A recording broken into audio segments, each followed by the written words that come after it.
Today we're talking all about what I'm seeing in the real estate market right now at the time of filming this in 2022 in Salem, Oregon and the surrounding areas as a real estate agent. If you're new here, welcome. My name's Mariah, and on this channel we make videos talking about all things real estate related. So if you haven't already, be sure to subscribe and hit the notification bell so you don't miss anything. If you or someone you know is thinking about buying or selling real estate in Salem or anywhere in the surrounding areas, my husband Spencer and I have a real estate team here in the Willamette Valley, and we would absolutely love to work with you. I will put my contact information in the description below. So to start off, we were down in home sales this January, 20% from last January, according to the National Association of Realtors. So that's not local. We'll get into some local things in a little bit here. That's like on a national level. However, last year we were at an all-time low in inventory, and I know everyone's always asking me, how have things changed in the market? What has changed in the market? And that's one thing that's changed in the market is right now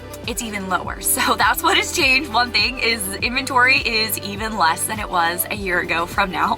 Home seller profits averaged $100,000 this past year. So that means that the average person in our country selling their home this past year profited $100,000. That's pretty cool. That just means we're in a super equity rich market, which is awesome. But another thing that I thought was really cool was that this is local. Salem, Oregon actually made the list for one of the top markets for seller profitability. On a more local perspective, to give an example, we just listed a house in Almsville, Oregon. That's about 20 minutes or so, 20 miles outside of Salem. We listed that at $430,000 within less than 24 hours of it being on the market. Received an offer for $470,000.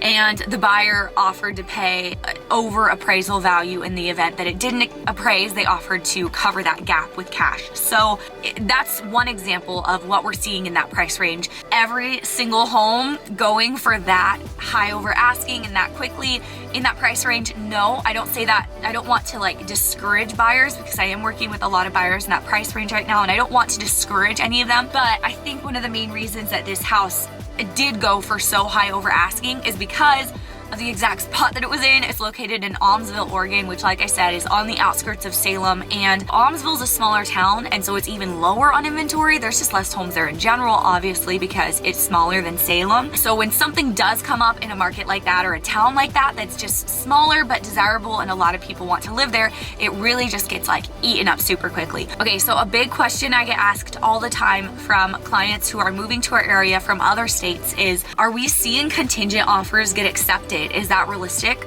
to expect? And basically, usually this would mean, say you live in San Diego and you're selling your house in San Diego and you want to purchase a house here, that would mean that your purchase here is contingent on your home in San Diego selling, if you have to sell that house to use the proceeds to purchase your new house, if that makes sense. So yes, it does make your offer a little bit weaker. This last summer, we weren't seeing contingent offers really at all. But now, like I said, things have slowed down just a little.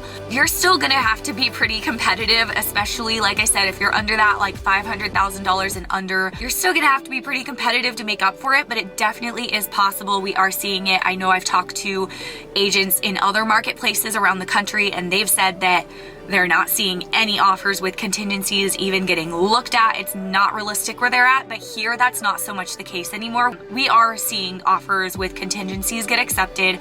Just be aware, it might take a little bit longer. You might have to write a little bit more of a competitive offer than you otherwise would have to make up for it, but it is realistic, and we definitely can get you under contract even with a contingency.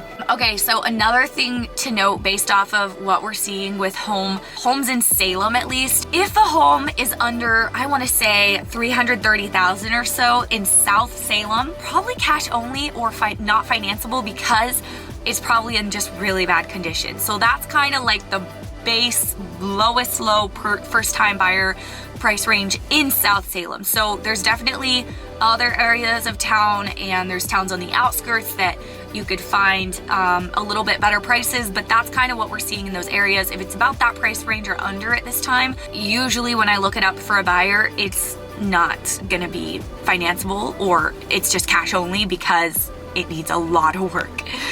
Thank you for taking the time to watch. Head over to our channel. If you would like more home buying and real estate tips, head over to our channel. We have a playlist all about home buyers, tips for home buying. You'll definitely get some information there.